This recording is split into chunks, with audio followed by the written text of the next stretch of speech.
Hello, everyone. I hope you're having an awesome Tuesday.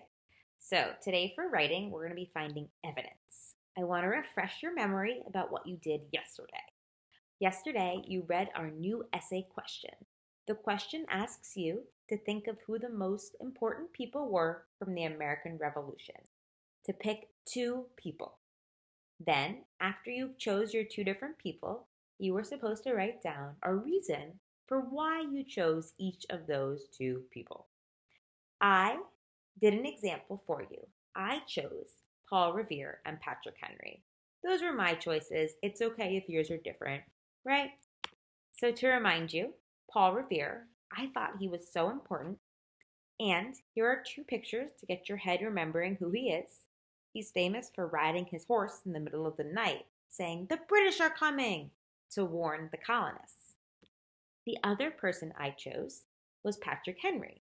He's famous, just to refresh your memory, for giving a speech where he said, "Give me liberty or give me death." He was telling the other colonists that we must fight. If we don't fight, it's almost like we're slaves to this king. We need to fight for our freedom.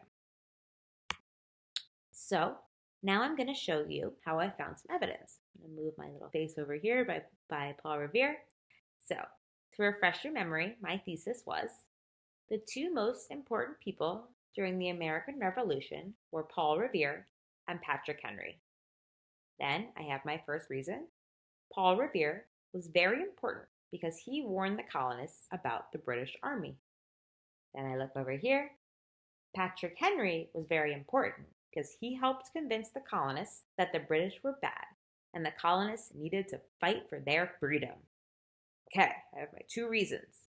Now, today your job is to find evidence. So you'll find two quotes for each of your reasons. Two quotes for Paul Revere, and I found two quotes for Patrick Henry, so a total of four different quotes. You also have the option to do a little extra work today and make tomorrow easier. So you can introduce your quote and unpack it today. That way, tomorrow, you'll just have to copy it into your body paragraph.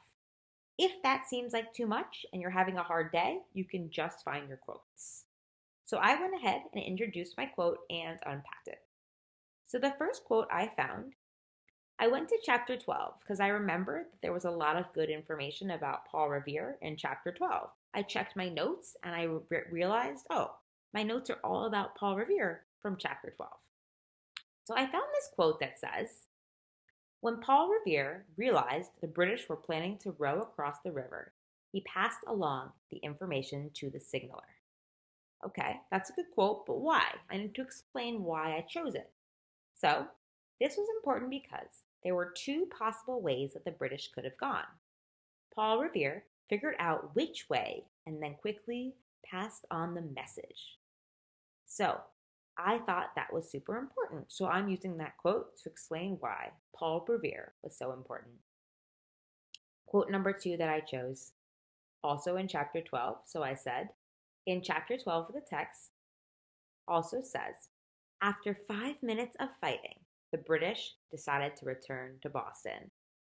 You might be thinking, wait a minute, Miss Combe, what does that have to do with Paul Revere? But this part shows that Paul Revere's mission was successful. He was able to warn the colonists so they had time to prepare and win the battle. So that's why this quote about them winning is totally connected to Paul Revere. So, did half the work already. I got my two quotes for Paul Revere. Now I'm going to jump over to look at Patrick Henry. I remember that he's famous for that speech. So I went back in the text to try to find where that speech was and get some quotes. It happened to also be in chapter 12. In chapter 12 of the text, Patrick Henry gives a speech. He says, "Give me liberty or give me death." This speech convinces the colonists that they must fight. If they don't fight, they will feel like slaves. See how I unpacked it there? My other quote that I found is also in chapter 12. The text says, Henry believed the time had come for action. You might say again, Miss Cohn, why is that important? Let me tell you. This was a big deal because Henry was a great speaker. So, if he believed it was time to fight, he could probably convince everyone else too. So it's super important that because this really good speaker also thought we should fight, well, then he's going to be able to convince everyone else we can fight too. Interesting. So those are my two quotes for why Patrick Henry was so important. I'm going to give you a little bit more information. So you noticed that I introduced each quote and I unpacked each quote. Sometimes this comes naturally, but sometimes it feels a little hard. So here's some ways that you can help yourself do this. I'm going to move my face out of the way. Put it over here.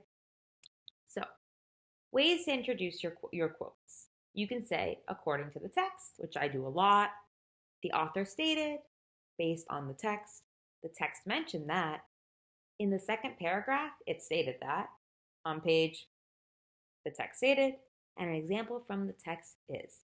See how there's all those different ways? Because you don't want to make your reader bored. You say, according to the text, according to the text, according to the... So boring. You want to switch it up, right? Keep them thinking, keep them engaged. Then, after you quote, you have to unpack it, right? You can't just leave it there. We have no idea why you included that quote. So here are some ways to unpack it.